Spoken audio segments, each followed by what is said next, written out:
Assalamualaikum dan salam sejahtera kepada semua warga Ases. Saya sedang berada di perkarangan Dewan SMK Air Kuning untuk membawa anda menyaksikan sekitar sambutan Hari Guru pada hari ini.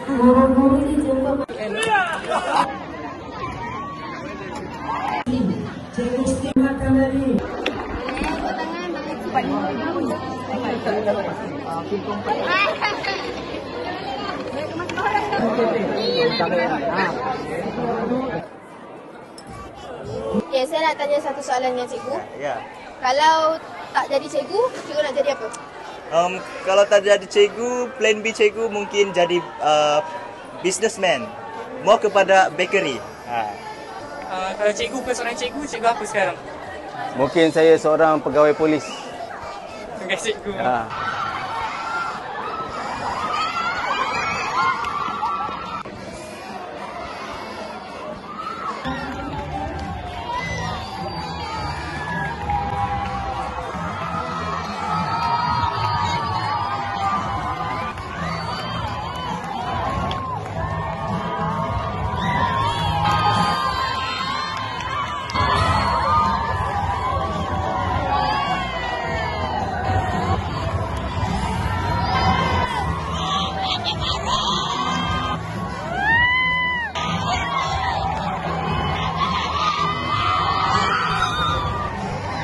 Erina bersama dengan saya Nur Zahira.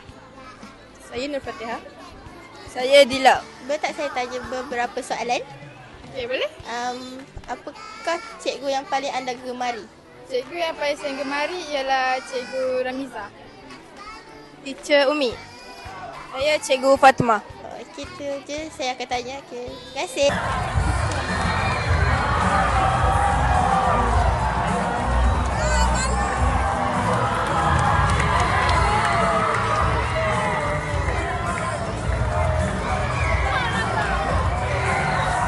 Ini siapa saja menjadi dewasa. Sejarahnya dimulakan oleh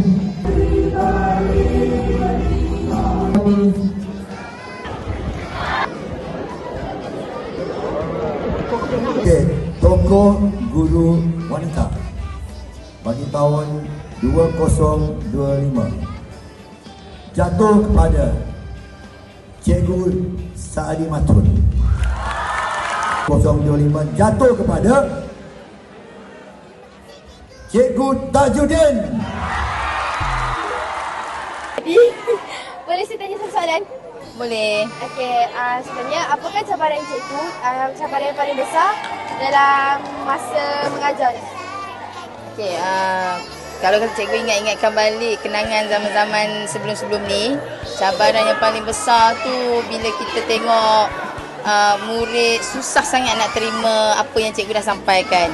Sebab cikgu dah rasa itulah ayat yang paling mudah yang cikgu cuba gunakan untuk bagi dia mudah faham. Tapi mungkin pada masa itu fikiran dia ke, hati dia ke tak berapa nak boleh terima.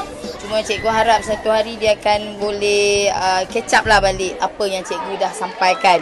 Kalau boleh dia yang datang dan bagi tahu cikgu kalau dia ada masalah. Okey, supaya cikgu lebih boleh tolong dia akan datang.